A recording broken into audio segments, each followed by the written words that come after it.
शेख साहब आज की कोई अच्छी बात बताएं। उसामा साहब, एक जुमला है जो मैं कहा करता हूँ कि अगर वो आपके अपने हैं तो फिर गिला कैसा, अगर वो आपके अपने नहीं तो फिर गिला कैसा। दोनों सूरतों में गिला नहीं बनता।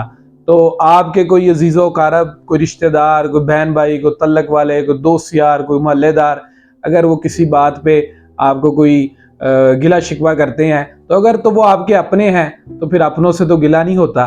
तो अगर वो आपके अपने नहीं, गैर हैं, तो गैरों से भी कोई गिला नहीं होता।